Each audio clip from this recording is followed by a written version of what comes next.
Stayed the night here at this Winco. Letting the RV charge the batteries. Got the switch on. Got my phone plugged in. I'm about to read a book, Out of the Dark by David Weber. It's an alien sci-fi. It's pretty good. It's a little slow to start, but it's starting to pick up. I'm just a little bit away into the book. I haven't actually read this in months. But now that I'm trying to save power and I'm doing everything I can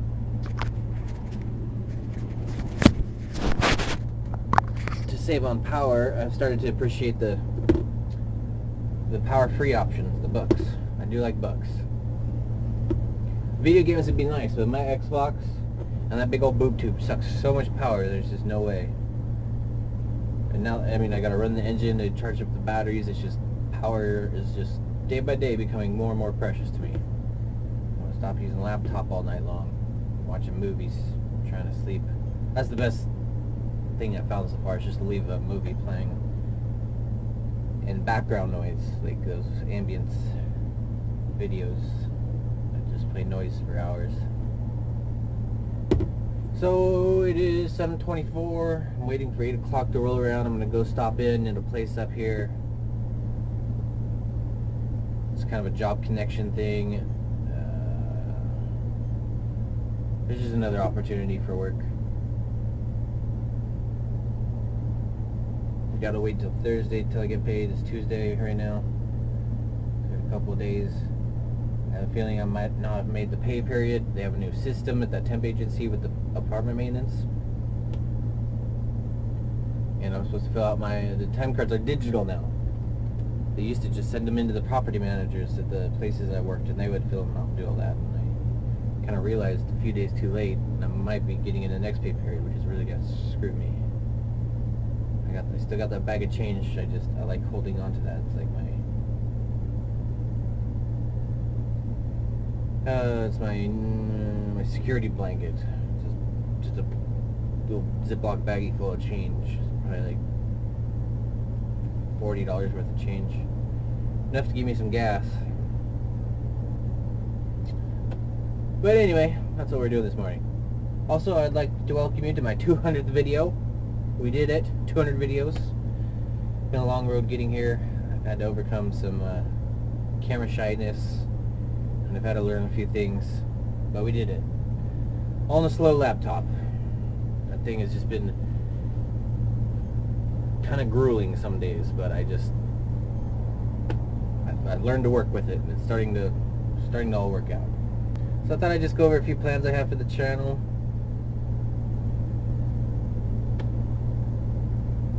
In my future, of course, at some point I want to do some more traveling, start branching out a little bit. I want to explore the surrounding areas first. I want to do a lot more local boondocking, just in the areas I'm familiar and comfortable with. And we keep adding to my list of free camping spots and places to hang out and do projects, and just start out closer to the area that's home. I want to start heading out to the coast, like Ocean Park, Washington, Long Beach, especially during the summer when it gets really hot. I want to visit all the national forests in Washington and Oregon and get all those spots. And then at some point, if I ever get tired of the rain, I'm going to start heading out east. And more drier areas. And just build my list. I just want a nice big old list of places to boondock, and eventually, in the not too far future, I'd like to build an RV base camp. It's kind of been a little dream of mine, more or less just to have a piece of property. I really want my own property so I can have room to work on my projects. I've got a lot of tools. I would like a lot more tools.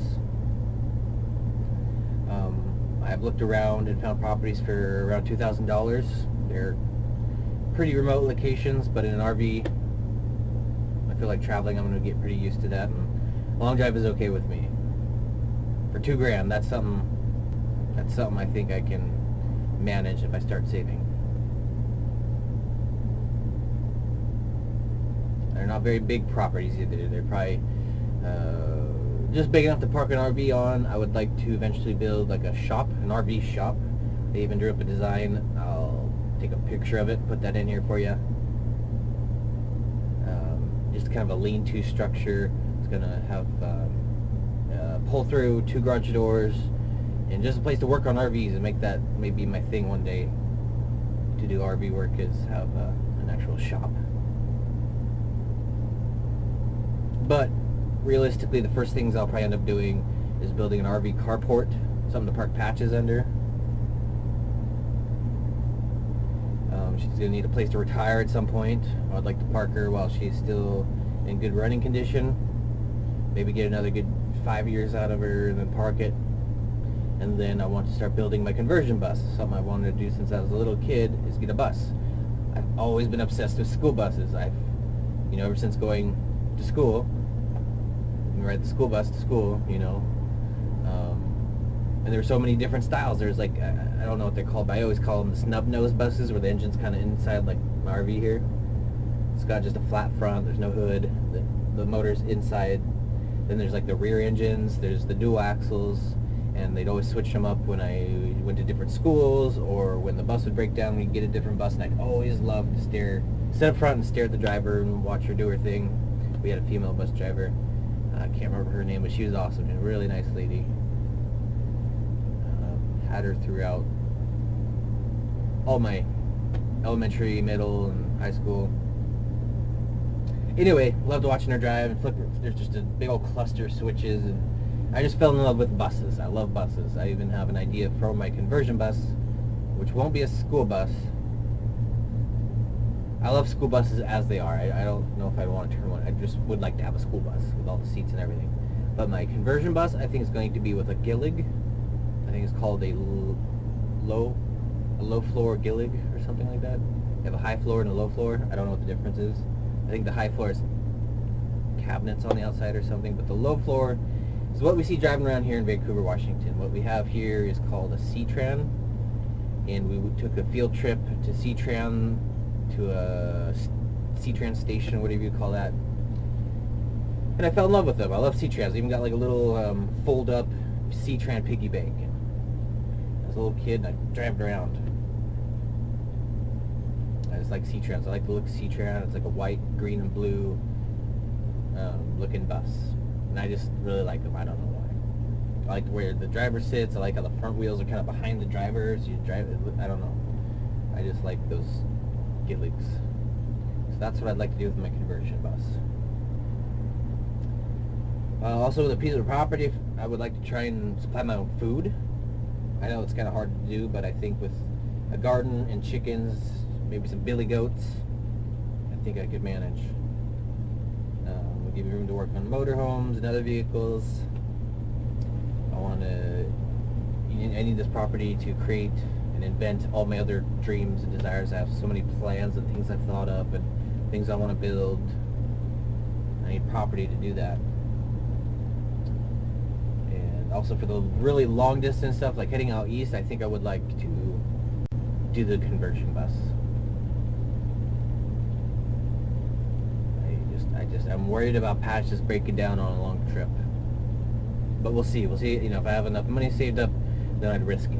We'll see how, it goes. So I'm just trying to run over these little plans I have.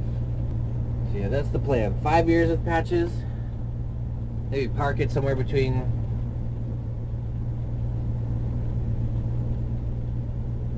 let's hope for 3 and 5 years in the future. I'd like to have her parked while she's still good run condition. Save her as backup, and maybe as a bug out vehicle. I'm not much of a prepper anymore, though I did get into that a little bit with the Mayan calendar scare, and I was a kid when the Y2K thing happened, when everyone's going out crazy about the computers resetting, and a little bit of a prepper, though. I got into the TV shows and things like that, and I always liked, and now I more like it as a hobby. It's just like fun to think zombie, doomsday, prepper bug out vehicle, and so I think that's what Patches would be good for after she gets retired. Just be to park her and have her as backup. And it'll be the home. I don't want to build a house, spend money on building a house when I already have one, so I'll park this on a cheap piece of property and build up a cover and keep her nice and pretty for as long as possible, and nothing else, have her as a home. She'll be on this channel forever. So we got plans to make her outlast me. So gotta put a roof over her and just have a nice little house here, and then I'll start driving a conversion bus, a nice diesel, big old diesel, and build it my own way. Have, you know, the biggest thing with getting a bus is just to have no wooden walls. It's just, I hate this warping and the delamination. It just sucks so much. We should make all RVs out of metal. So anyway, a bus is pretty much all metal or aluminum, whatever it's made out of. So I look forward to doing a conversion bus and making it my own. So putting my kitchen where I want the kitchen. I'm gonna do so much crazy stuff in that conversion bus. You guys just wait. So that's pretty much it. 200th video, you guys. Thank you so much. I couldn't have done it without you, without your help and encouragement. Like I said, I was really camera shy at first, and then after doing a few videos, I started getting better and better and better. Now at the 200th video, I feel like this is a real mile marker for, I don't know, I feel like I'm more committed to the channel now than I was 100 videos ago. So anyway, thank you all so very much. Thank you for subscribing. We'll have to do a video special for 2,000 subscribers. We'll think up something cool. And thank you for watching as always. Have a good day. Bye.